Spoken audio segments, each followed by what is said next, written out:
Assalamualaikum warahmatullahi wabarakatuh. Nama saya Risa Saputri. Saya berkuliah di Universitas Pancabakti Pontianak, Fakultas Ekonomi, Prodi Manajemen. NIM saya 19104168990. Di sini saya akan meringkas mata kuliah manajemen pemasaran, yaitu tentang strategi distribusi.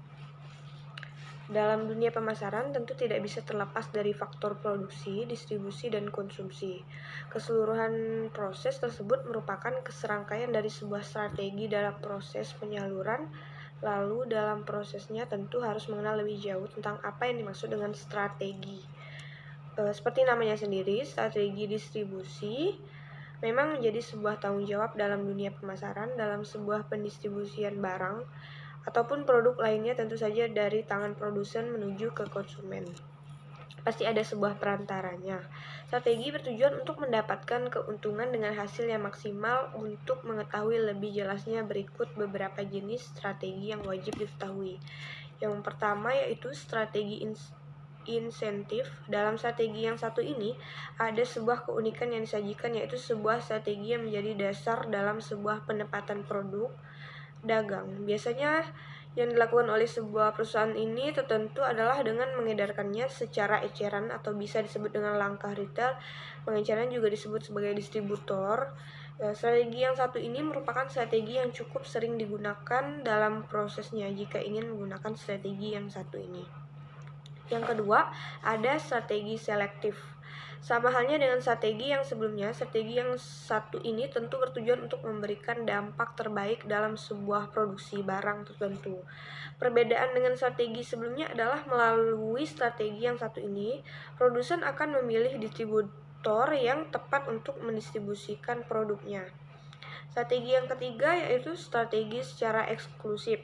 Seperti strategi-strategi yang sebelumnya, perbedaannya adalah dengan yang sebelumnya adalah untuk strategi yang satu ini lebih eksklusif dibandingkan dengan yang lainnya. Hal ini terjadi karena kebutuhan produksi yang diedarkan adalah merupakan barang-barang dengan kualitas dan kuantitas produk yang tinggi. Strategi distribusi retail atau eceran. Strategi ini menjelaskan bagaimana proses produksi barang atau jasa tertentu dapat sampai ke tangan konsumen. Yang pertama, produsen ke konsumen. Jenis strategi yang satu ini merupakan salah satu strategi yang cukup singkat. Strategi ini terjadi dengan cukup singkat, yaitu terjadi antara produsen langsung ke konsumen. Biasanya jenis yang satu ini terjadi dengan cukup singkat, di mana produksi yang dihasilkan oleh produsen langsung diberikan atau berpindah tangan langsung ke tangan konsumennya. Yang kedua, produsen, pengencer, dan konsumen. Berbeda dengan strategi yang sebelumnya. Strategi yang satu ini memiliki penghubung antara keduanya.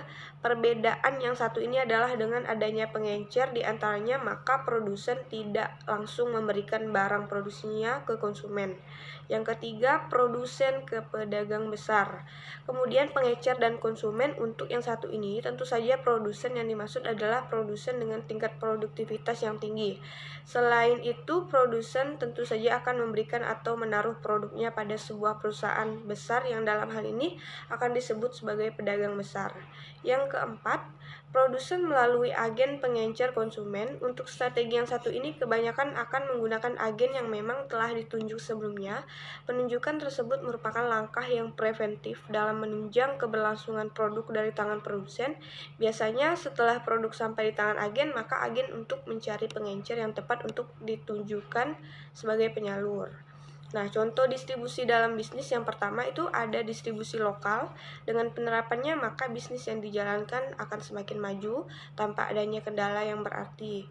Strategi yang satu ini memungkinkan produsen atau pengelola bisnis menerapkan berbagai jenis distribusi yang tersedia dalam skala lokal, artinya produk akan dipasarkan dalam skala daerah saja. Selanjutnya yang kedua adalah wholesale. Contoh strategi yang satu ini dalam bisnis merupakan salah satu dalam bisnis yang sering digunakan. Penerapannya lebih ke arah yang lebih besar dari strategi yang sebelumnya. Penggunaan distributor memang merupakan andalan dalam penggunaan strategi semacam ini. Strategi distribusi memang menjadi salah satu langkah preventif yang tepat guna dalam proses pemasaran yang efektif untuk memberikan dampak serta hasil yang maksimal. Tentu saja harus ada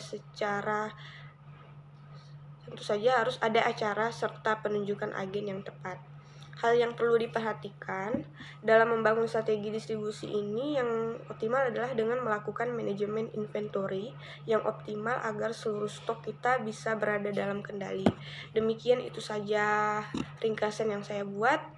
Terima kasih. Assalamualaikum warahmatullahi wabarakatuh.